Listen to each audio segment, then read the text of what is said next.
Hello viewers, ನಮಸ್ಕಾರ ಎಲ್ಲರಿಗೂ. ರೂಪಾಗೌಡಸ್ ಕಿಚನ್ಗೆ ನಿಮಗೆಲ್ಲರಿಗೂ ಸ್ವಾಗತ. ನಾನು ರೂಪಾಗೌಡ. ಇವತ್ತು ತಂದೂರಿ ಚಿಕನ್ನ ಹೇಗೆ ಮಾಡೋದು ಅಂತ ನಮ್ಮ ಅಣ್ಣ ಪ್ರಿಪೇರ್ ಮಾಡಿ ತೋರಿಸ್ತಿದ್ದಾರೆ. ಅವ್ರು ತುಂಬ ಚೆನ್ನಾಗಿ ಈ ಒಂದು ರೆಸಿಪಿನ ಪ್ರಿಪೇರ್ ಮಾಡ್ತಾರೆ. ಸೊ ಇದನ್ನು ಹೇಗೆ ಮಾಡೋದು, ಅದಕ್ಕೆ ಏನೇನು ಇಂಗ್ರೀಡಿಯೆಂಟ್ಸ್ ಬೇಕು ಅಂತ ನಾನಿವತ್ತು ವಿಡಿಯೋದಲ್ಲಿ ತಿಳಿಸ್ಕೊಡ್ತೀನಿ. ಅದಕ್ಕೂ ಮುಂಚೆ ನನ್ನ ಚಾನಲ್ಗಿನ ಸಬ್ಸ್ಕ್ರೈಬ್ ಆಗಿಲ್ಲ ಅಂದರೆ ದಯವಿಟ್ಟು ಸಬ್ಸ್ಕ್ರೈಬ್ ಮಾಡ್ಕೊಳ್ಳಿ, ಬೆಲ್ ಐಕಾನ್ ಸಹ ಕ್ಲಿಕ್ ಮಾಡ್ಕೊಳ್ಳಿ ಫ್ರೆಂಡ್ಸ್. ಯಾವುದಾದ್ರೂ ಹೊಸ ರೆಸಿಪೀಸ್ಗಳನ್ನ ಅಪ್ಲೋಡ್ ಮಾಡಿದಾಗ ನಿಮಗೆ ನೋಟಿಫಿಕೇಷನ್ ಸಿಗುತ್ತೆ.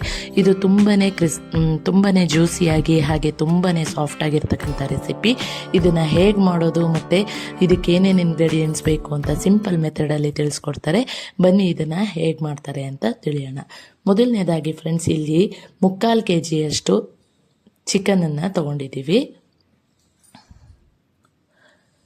ಸೊ ಇದಕ್ಕೆ 1 ಟೇಬಲ್ ಸ್ಪೂನಷ್ಟು ಎಣ್ಣೆ,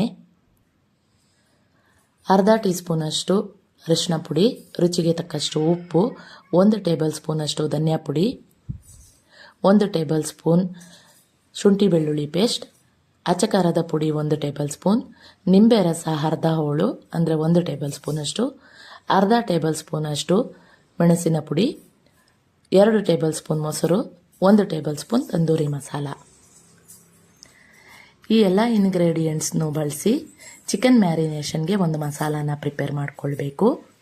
ಅದಕ್ಕಾಗಿ ಒಂದು ಬೌಲಲ್ಲಿ ಎಲ್ಲ ಇಂಗ್ರೀಡಿಯೆಂಟ್ಸ್ಗಳನ್ನೂ ಹಾಕ್ಕೊಂಡು ಎಣ್ಣೆನ ಹೊರತುಪಡಿಸಿ ಎಲ್ಲ ಇಂಗ್ರೀಡಿಯೆಂಟ್ಸ್ನೂ ಹಾಕಿ ಒಂದು ಮಸಾಲಾನ ಪ್ರಿಪೇರ್ ಮಾಡಬೇಕು. ಯಾವುದೇ ಕಾರಣಕ್ಕೂ ಇದಕ್ಕೆ ನೀರು ಹಾಕೋ ಅವಶ್ಯಕತೆ ಇಲ್ಲ. ಸೊ ಈ ರೀತಿಯಾಗಿ ಹಾಕ್ಕೊಂಡು ನೀಟಾಗಿ ಇದನ್ನು ಮಿಕ್ಸ್ ಮಾಡ್ಕೊಳ್ಬೇಕಾಗತ್ತೆ. ಸೊ ಈ ರೀತಿಯಾಗಿ ಫೈನ್ ಪೇಸ್ಟ್ ಆದಮೇಲೆ ಇದಕ್ಕೆ ಚಿಕನನ್ನು ಆ್ಯಡ್ ಮಾಡಬೇಕು. ಚಿಕನನ್ನು ಆ್ಯಡ್ ಮಾಡಿಕೊಂಡು ಚೆನ್ನಾಗಿ ಮಸಾಲ ಹೊಂದ್ಕೊಳ್ಳೋ ರೀತಿಯಲ್ಲಿ ಮಿಕ್ಸ್ ಮಾಡಿಕೊಳ್ಬೇಕು. ಎಲ್ಲ ಪೀಸಸ್ಗೂ ಮಸಾಲ ನೀಟಾಗಿ ಅಪ್ಲೈ ಆಗಿರಬೇಕು. ಅದಾದಮೇಲೆ ನಾವು ಏನು ಎಣ್ಣೆನ 1 ಟೇಬಲ್ ಸ್ಪೂನ್ ತೊಗೊಂಡಿದ್ವೋ ಅದನ್ನು ಹಾಕ್ಕೊಂಡು ಚೆನ್ನಾಗಿ ಮಿಕ್ಸ್ ಮಾಡಿಟ್ಕೊಳ್ಬೇಕು. ಸೊ ಈ ರೀತಿಯಾಗಿ ನೀಟಾಗಿ ಮಿಕ್ಸ್ ಮಾಡಿಕೊಂಡು ಇದನ್ನು 2 ರಿಂದ 4 ಗಂಟೆಗಳ ಕಾಲ ರೆಫ್ರಿಜರೇಟರ್ನಲ್ಲಿಟ್ಟು ಮ್ಯಾರಿನೇಷನ್ ಮಾಡಬೇಕಾಗತ್ತೆ. ನೋಡಿ, ಇವಾಗ ನೀಟಾಗಿ ಎಲ್ಲ ಪೀಸಸ್ಗೂ ಮಸಾಲ ಚೆನ್ನಾಗಿ ಅಂಟ್ಕೊಂಡಿದೆ. ಸೊ ಇವಾಗ ಇದಕ್ಕೆ ಲಿಡ್ಡನ್ನು ಕ್ಲೋಸ್ ಮಾಡಿ ರೆಫ್ರಿಜರೇಟರ್ನಲ್ಲಿ ಒಂದು 4 ಗಂಟೆಗಳ ಕಾಲ ನಾವು ಮ್ಯಾರಿನೇಷನ್ಗೆ ಅಂತ ಎತ್ತಿಟ್ಕೊಳ್ತಾ ಇದ್ದೀವಿ. ನೋಡಿ, 4 ಗಂಟೆಗಳ ಕಾಲ ಆಗಿದೆ. ತುಂಬ ಚೆನ್ನಾಗಿ ಮ್ಯಾರಿನೇಷನ್ ಆಗಿರುತ್ತೆ. ನೀವು ಎಷ್ಟು ಗಂಟೆಗಳ ಕಾಲ ಮ್ಯಾರಿನೇಷನ್ ಮಾಡ್ತೀರೋ ಅಷ್ಟು ರುಚಿಯಾಗಿ ಈ ಒಂದು ರೆಸಿಪಿ ಬರುತ್ತೆ.